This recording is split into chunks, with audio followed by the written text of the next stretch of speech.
They switch at the start of the war. They try to work like from the technology point of view. Like they trying to use the sophisticated techniques, ransomware, the spyware which was pretty sophisticated.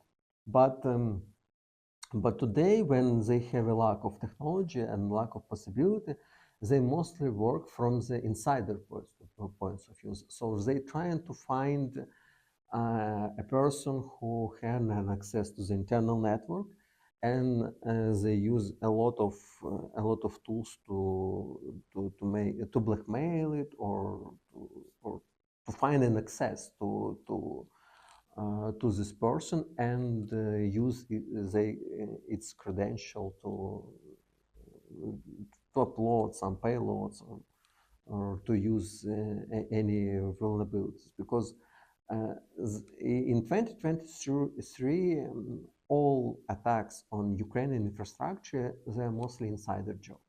There is no like sophisticated cyber weaponry which created especially for Ukrainian government. They mostly use this insider job. But what is interesting in this situation, in each case, some kind of Microsoft technology is involved. So they still use these vulnerabilities in Microsoft Azure to gather information, to develop an access to the backups, to the classified information, to the credentials. So as I understand, there's some kind of a combination of insider work and the special team which use these vulnerabilities from the Microsoft side. So, and I think in 2024 this tendency will continue to be as the main threat to the Ukrainian companies and the Western also, because you're very dependable to the cloud infrastructure in many cases. And if you're trying to investigate, you find out that it's only 2-3 cloud infrastructure: Amazon, Microsoft, and Google. So any vulnerabilities in this infrastructure plus insider work, and you are bust.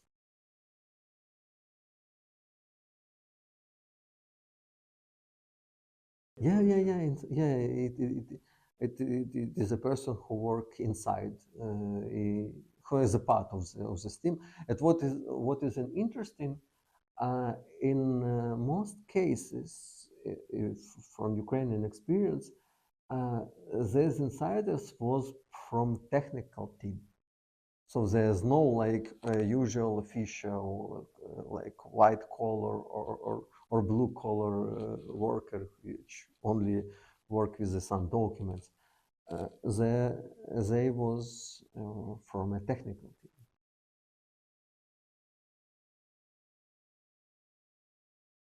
No, they're Ukrainian, but they have a weak points which Russian used. In Western context, you will have this problem, because I don't say that if you have some Russian technical worker, you have a higher risk of being spied by Russian, but it means that if technical workers, especially when the system administrator or software engineer, if they are vulnerable, all network is vulnerable, because they are less defense. They are people who know how it works.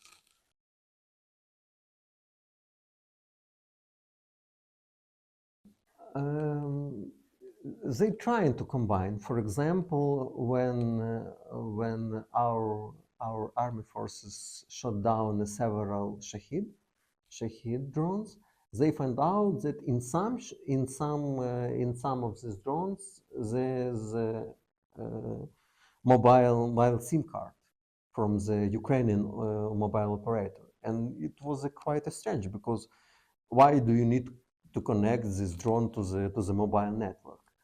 But my hypothesis that they use it to make a cyber research, because if I have an access to the mobile internet, I cannot only to know what kind of, I cannot only to send or receive some information from the command center, but I also can gather information about the environment. So we think that such kind of connection between drones and SIM cards also used to investigate how our network works. We have this hypothesis about and assumption about that they use simultaneously cyber warfare and conventional warfare, but I'm pretty doubt about it, just because they still don't have this horizontal command line. They are not developed, so they have a different priorities and different tasks, and that's why they're not always correlated. We have some cases when, for example, last year when they attacked our energy infrastructure, they tried to synchronize such kind of attack. For example, they attacked Ukrainian energy offices and their computers, but also they shell our energy plants by rockets. But today, this correlation, I think, we have only with information gathering. So they use the hackers, they use the cyber expert to gather information about the future target. But I don't see some, some synchronicity in their work, like they attack in the physical world and in the cyber world. I saw information that they entered like public cameras, connect to public cameras, and then stream this picture during missile attack. Yeah. Yeah, but it's also information gathering, so they're not destroy your infrastructure. So in time of simultaneously destroy your digital infrastructure and physical infrastructure, they don't work like this, because it's really hard to synchronize it. But you can gather information, you can use it for reconnaissance. And yes, such kind of work, they developed certain tools for it. Because they have a lack of Western, they don't have access to the Western software and hardware, which mostly used for when you want to build the cyber defense. That's why they, for example, the main network is not very developed from a technical point of view, because for them it's too hard to have the Cisco equipment or to have a licenses for Microsoft and several cyber defense tools. That's why their defense is not very strong, because they simply don't have access to the Western technologies, and the technology which they have access is simply outdated and can be used to find, they're pretty vulnerable.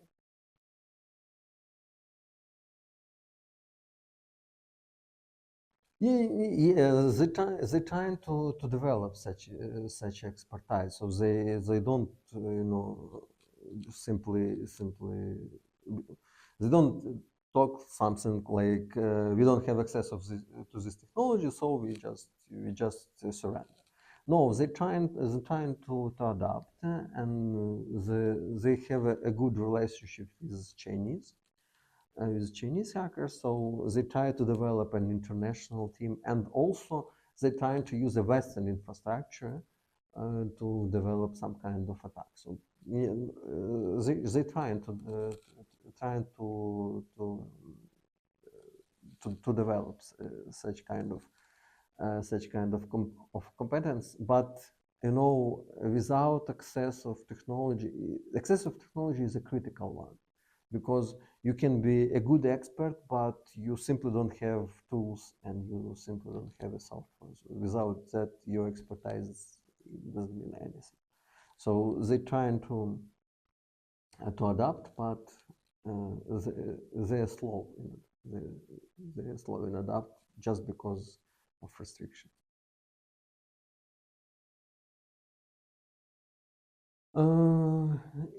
They're different countries, mostly Syria, Iran, and China. They're trying to communicate, because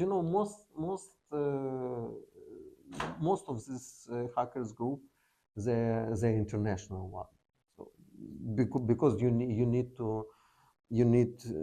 a different roles for special information. You need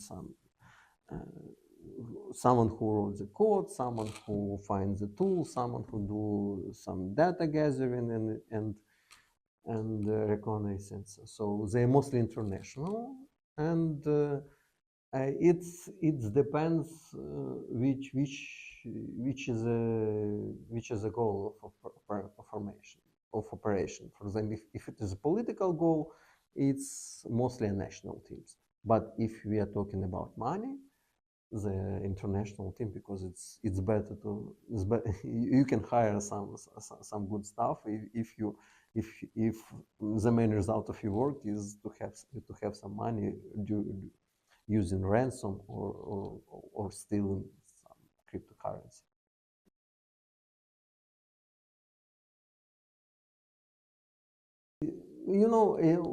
Each group which work with the army, they have a silent contract. So I work with your army task, like from 5 to from 9 to 5, but after that I need you give me a possibility to work with a different task with which I can have some extra money. Yeah, and what is an interesting in Russian structures is that they even give such kind of possibility, because they also have some share of this money to the army or to the army staff. Okay, so we can say today we have cyber mercenaries. Yeah. Because sometimes it just it just dependable about your current situation. You in cyber you don't have strict boundaries in cyberspace. There is no national boundaries or something like that. Your work is homework.